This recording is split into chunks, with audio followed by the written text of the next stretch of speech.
قاضی فائز صاحب جو ہے کہ وہ اڈاپٹ کرتے ہیں، اور جوڈیشل کمیشن آف پاکستان کی جب اگلی میٹنگ ہوتی ہے اس کے اندر نام پیش کیے جائیں گے تو اس سے اندازہ ہو جائے گا۔ لیکن جب حکومت نے یہ فیصلہ کیا کہ آئین میں ترمیم کی جانی ہے اور رولز جو ہیں نہیں بلکہ جوڈیشل کمیشن کی ہیئت تبدیل کی جانی مقصود ہے حکومت کو، تو اسی دن اسی وقت اسی لمحے سپریم کورٹ سے یہ خبر آتی ہے کہ جو پاکستان تحریک انصاف کو ریزرو سیٹس نہیں دی گئیں نیشنل اسمبلی میں، صوبائی اسمبلی میں، اور کے پی اسمبلی کا جو بیسیکلی ہائی کورٹ کا فیصلہ تھا اس کو چیلنج کیا گیا تھا یہاں پہ، وہ مقرر کر دیا جاتا ہے۔ اس کی سماعت 8 مئی کے لیے 3 رکنی بینچ اس کے لیے فکس کیا جاتا ہے۔ اس بینچ کی سربراہی جو ہے جسٹس منصور علی شاہ، اس کے ساتھ جسٹس اطہر من اللہ اور جسٹس مظہر جو ہیں یہ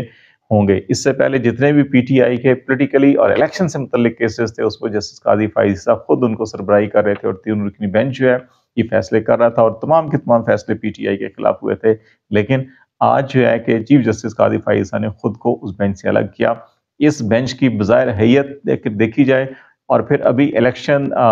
عذرداری اور الیکشن کے کاغذات نامزدگی جمع ہونے کے مراحل کے درمیان جو اپیلیں سپریم کورٹ میں آئی تھیں، اس وقت اگر جسٹس اطہر من اللہ کے اور جسٹس منصور علی شاہ کے فیصلے دیکھے جائیں تو اس سے بڑی آسانی سے کہا جا سکتا ہے کہ یہ نشستیں جو ہیں یہ واپس پی ٹی آئی کو جائیں گی اور یہ بحال کر دی جائیں گی۔ اور اگر کے پی اسمبلی میں پی ٹی آئی کو سنی اتحاد کونسل کو مخصوص نشستیں دی جاتی ہیں تو پھر اسی اصول کے مطابق جو ہے کہ پھر بڑی اہم ڈیولپمنٹ ہونی ہے۔ اس میں سندھ اسمبلی کی بھی، پنجاب اسمبلی کی بھی، نیشنل اسمبلی کی بھی جو مخصوص نشستیں وہ پی ٹی آئی کے پاس ہوں گی، تو حکومت 2/3 میجورٹی جو ہے وہ لاس کر جائے گی تمام اسمبلیوں کے اندر، خاص طور کے اوپر جو مرکز میں قومی اسمبلی ہے، تو اس طرح سے آئینی ترمیم بھی نہیں ہو سکیں گی۔ تو اس لیے بہت ساری چیزیں جو ہے یہاں پہ چل رہی ہیں، یہ اس کو بڑا اہم طریقے سے نوٹ کرنا ہوگا۔ دوسرا بڑا اہم معاملہ جو ہے کہ عمران خان کے ٹیلی گراف کے اندر آرٹیکل اور ان کا جو ابھی سٹیٹمنٹ ہے وہ بڑا جارحانہ ہے۔ ابھی تک عمران خان بیک فٹ پہ نہیں آ رہے، وہ فرنٹ فٹ پہ کھیل رہے ہیں، جارحانہ بالنگ کر رہے ہیں، باؤنسرز کروا رہے ہیں، اور وہ بار بار ایک ہی جنرل عاصم منیر کو فکس کر رہے ہیں۔ ابھی بھی انہوں نے یہ جو آرٹیکل لکھا اس کے اندر ملٹری اسٹیبلشمنٹ کو انہوں نے ٹارگٹ کیا، انہوں نے کہا کہ جو وہ کر سکتے تھے انہوں نے کر لیا، اب ایک آخری حربہ جو ہے کہ ان کو قتل کرنا، اور ان کی اہلیہ کی جو صحت کے معاملات ہیں اس میں بھی بظاہر دکھائی دیتا ہے کہ ان کی اہلیہ کو ٹارگٹ کیا جا رہا ہے، لیکن وہ ڈرتے نہیں ہیں کیونکہ ان کا ایمان جو ہے کہ وہ پختہ ہے اور یقین ان کا بڑا پختہ ہے، اس لیے وہ کسی سے نہیں ڈرتے اور اپنے اصولوں کے اوپر کھڑے رہیں گے۔ تو یہ پوری دنیا کو میسج بھی دے رہے ہیں، اور دوسری طرف جو ہے کہ یہاں اسٹیبلشمنٹ کو بھی اور پولیٹیکل فورسز کو بھی میسج دے رہے ہیں کہ وہ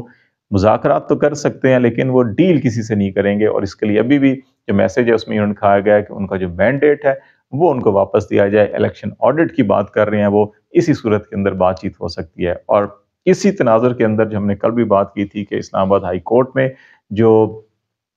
3 حلقے فارم 45 کھولے گئے ہیں الیکشن ٹریبونل میں، اس کے جو فارم 45 آئیں گے تو بہت ساری چیزیں جو ہیں کہ وہ اوپن ہو سکتی ہیں۔ سپریم کورٹ میں آپ یہ تبدیلی دیکھ رہے ہیں کہ وہاں پہ اب قاضی فائز صاحب جو ہے کہ وہ ایک سائڈ پر ہوئے ہیں، اور اب منصور علی شاہ یا جسٹس اطہر من اللہ کے پاس یہ کیسز آ رہے ہیں، اور یہاں سے بھی پی ٹی آئی کے فیور کے اندر فیصلے ہوتے ہوئے دکھائی دے رہے ہیں، جو ہمیں پہلے بھی آپ سے تذکرہ کیا۔ تو اس تناظر میں ابھی آنے والے دنوں کے اندر کافی تبدیلیاں، بڑی اہم پولیٹیکل تبدیلیاں بھی جو ہے وہ دیکھی جا سکتی ہیں۔ اور ایک چیز بڑی اہم جو عمران خان نے ابھی بھی جو اپنے آرٹیکل کے اندر بھی تذکرہ کیا بشریٰ بی بی کے حوالے سے کہ ان کو بھی ٹارگٹ کیا جا رہا ہے، اور انہی کیسز کے تناظر میں دیکھیں کہ بشریٰ بی بی کی دونوں صاحبزادیوں نے اپنے ویڈیو پیغامات جاری کیے ہیں، اور یہ ریاست ماں کی طرح ہوتی ہے، ماں جیسی ہوتی ہے، لیکن جس ریاست کے اندر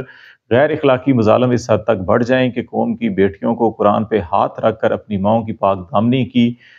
ضمانت یا قسمیں کھانی پڑیں، اس ریاست کے اندر پھر وہ جو ریاستی عناصر ہیں جو مظالم کو فروغ دے رہے ہیں ان کو ضرور سوچنا چاہیے، اپنے اعمال کے اوپر، اپنے کردار کے اوپر نظر ثانی کرنی چاہیے، کیونکہ عذاب الہی ان کے در کے اوپر کھڑا ہوتا ہے۔ یہ بڑا المیہ ہے پاکستان کے لیے کہ اس قسم کے کیسز بنائے گئے، اس قسم کے جھوٹے واہیات کیسز بنائے گئے جن کو عدالتوں کے اندر ثابت کرنے کے لیے کوئی گراؤنڈز نہیں ہے، کوئی لیگل گراؤنڈز نہیں ہے۔ وہاں شکایت کنندہ کبھی ججوں کے اوپر اعتراض کرتا ہے، کبھی وہاں پہ وکیل جو ہے وہ عدالت کے اندر پیش نہیں ہوتے، تو اس لیے یہ چیزیں جو ہیں کہ یہ بھی ہماری ریاست کو، ہمارے اداروں کو دیکھنی ہوں گی۔ دوسرا بڑا ایک اہم معاملہ جو ہے کہ وہ سوشل میڈیا کے خلاف کریک ڈاؤن کی ابھی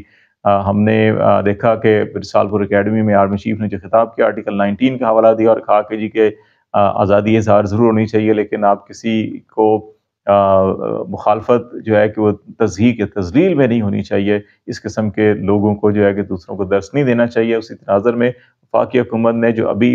ایک اہم ڈیسیژن لیا ہے وہ سائبر کرائم ونگ جو ایف آئی اے کا ہے اس کو باقاعدہ ایک انویسٹیگیشن ایجنسی کے طور کے اوپر، جیسے ایف آئی اے پورا ایک ادارے کے طور کے اوپر اس کی منظوری دی گئی ہے، تو اس کا مطلب یہ ہے کہ جو سائبر کرائم ہے اس کا سکوپ بڑھایا جا رہا ہے اور آنے والے دنوں کے اندر سوشل میڈیا کے اوپر کافی کریک ڈاؤن نظر آ رہا ہے۔ لیکن اس ساری صورتحال کے اندر ابھی یہ دیکھنا ہوگا کہ جو پولیٹیکلی گورنمنٹ کچھ سوچ رہی ہے، لیکن بہت سی چیزیں جو ہیں سپریم کورٹ کے اندر وہ تبدیل ہوتی ہوئی آپ کو نظر آ رہی ہیں۔ اس کی شاید ایک وجہ بھی یہ ہے کہ تمام کے تمام ججز جس انداز کے اندر ایگزیکٹو کی اور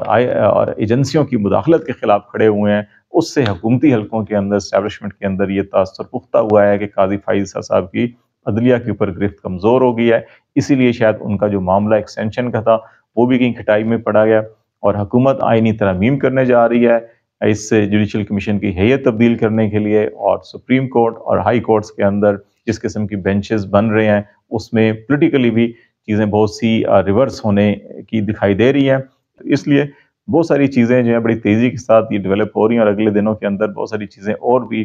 اسی انداز کے اندر آگے بڑھیں گی، آپ کو آگاہ کرتے رہیں گے۔ آج تک کے لیے اتنا ہی۔ خالد جمیل کو اجازت دیجیے، اللہ حافظ۔